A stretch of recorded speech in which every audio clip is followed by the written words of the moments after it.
আমি আছি অফিসে, এখন এই রুটিগুলো নিয়ে বানাবো স্যান্ডউইচ। এটা দিয়ে এই স্যান্ডউইচ মেশিনে বানাবো। আসলে এই যে পেঁয়াজগুলো আমি একটু বড় করে কেটেছি, ওরা অফিসে আজকে একটু কাজ, সবার কাজ পড়ে গেছে, নাইট শিফটে কিছু ছেলেপেলে কাজ করবে। তো দেখা গিয়েছে যে বার্গারের মধ্যে যেহেতু নর্মাল বার্গার, সো একটু দেশি মুরগির ডিমও নিয়েছি, শাশুড়ি এনেছে গ্রাম থেকে অরিজিনাল, কারণ উনি ইউনিয়ন পরিষদের চেয়ারম্যান। আর এখানে হচ্ছে ফার্মা মুরগি ডিম নিয়েছি, আরও লাগবে। এগুলো বড় করে একটা পিচ করে কেটেছি, কারণ যেন কিমাটা মানে মজাদার হয় আর হচ্ছে মুখে একটু মুখরোচক হয়। যদিও আরও অনেক ছোট ছোট করা যেত, এই শর্টকাটে যেটা সম্ভব। হালকার উপর একটু তেল দিয়ে দিলাম, আর আমার এই পাশে হচ্ছে এটা রেডি। তো তেলটা কিছুটা গরম হলেই তখন আমি এটাকে ছাড়বো।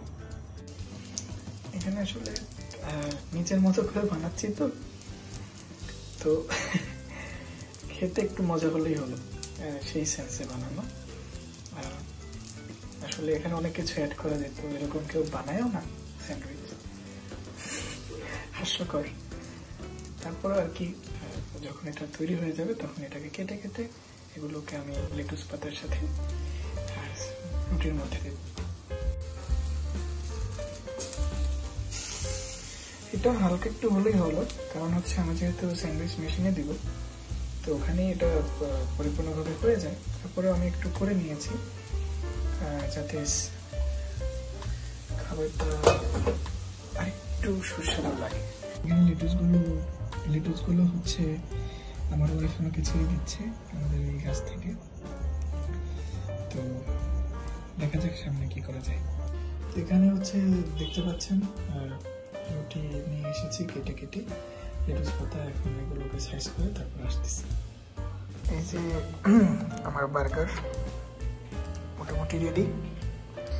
এটাকে লাইন চালু করে দিয়েছি, জাস্ট এখন টাপাস করে মারবো।